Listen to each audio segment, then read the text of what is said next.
So when you think about the future of technology, about those tiny, microscopic chips that power basically everything we own, certain places probably pop into your head, right? Silicon Valley, Taiwan, maybe Bengaluru here in India. But today, we're diving into the story of a revolution that's happening somewhere you would probably never guess. It's a quiet shift that's literally rewriting the global tech map. Yeah, this quote just nails it, doesn't it? It perfectly captures what's going on. We're seeing this incredible blend of big vision and real-world execution that is totally transforming India's heartland. And you know what? The world is only just now starting to wake up and notice. So what's this all about?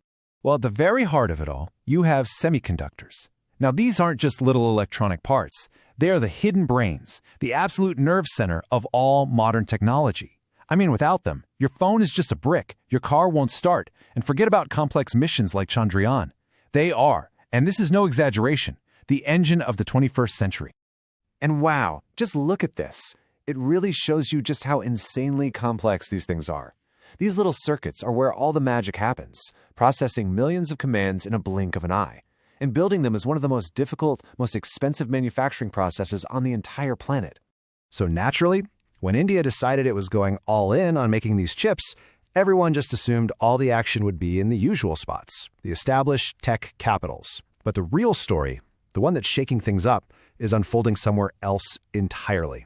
Yep, you heard that right. Uttar Pradesh, a state that, for a long time, was known more for agriculture and politics, is now right at the front lines of India's mission for technological independence.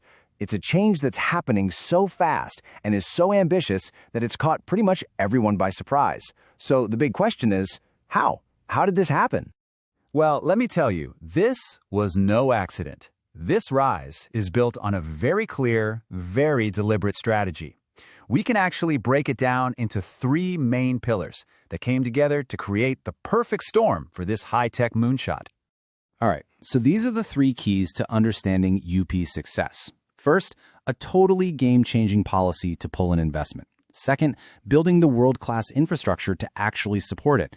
And third, a smart strategy to supercharge its existing electronics scene with massive anchor projects. Let's dig into that first pillar, the policy.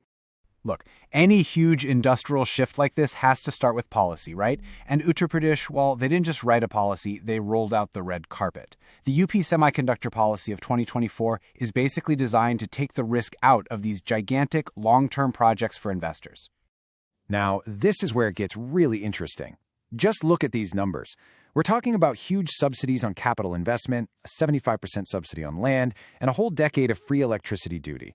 For an industry where a single factory can cost billions of dollars, these incentives don't just, lower the barrier to entry, they completely rewrite the entire economic playbook. But hey, a great policy is just words on paper if you don't have the hardware to back it up. And that's where UP's second pillar comes into play. The state has been systematically building a world-class logistical backbone specifically for these high-tech dreams. And the absolute nerve center of all this is the Yedo region. You can see it's strategically placed right next to the massive new Noida International Airport. And this isn't just about convenience. It's about creating a dedicated high-tech corridor, what some people are already calling Semicon City, that's designed for speed and global connection. So this is a really crucial point because it shows the strategy here. While other hubs, like Gujarat's Dholera, are built around seaports for heavy imports, UP's model is totally different. It's built for air freight, which is perfect for shipping high-value, lightweight chips around the world. Plus, it's right on the doorstep of the National Capital Region, one of the biggest consumer electronics markets on Earth. Okay, so that brings us to our third and final pillar, the actual projects. Policies and infrastructure are great for getting attention, but it's the flagship investments, the big money, that turns a plan into a real, concrete industrial reality. And the first huge domino to fall? This one. A massive 3,700 crore rupee investment from a joint venture between Indian tech giant HCL and, get this, the world's largest electronics manufacturer, Foxconn. Their facility is going to handle a really crucial part of chip making called assembly and testing. And if you thought that investment number was big, just get a load of the output. The scale is, well, it's just staggering. Once it's up and running, this plant is going to churn out 36 million display driver chips every single month. These are the chips that light up the screens on our phones, our laptops, our cars. This one factory will massively reduce India's dependence on imports for these parts. But here's the thing. HCL and Foxconn, they're just getting the party started. Tarak Semiconductors is planning a colossal 27,000 crore rupee fab facility. We're talking a full-blown fabrication plant. Put those two together, and you're already looking at over 32,000 crore in committed investment. That is a massive vote of confidence in UP's vision.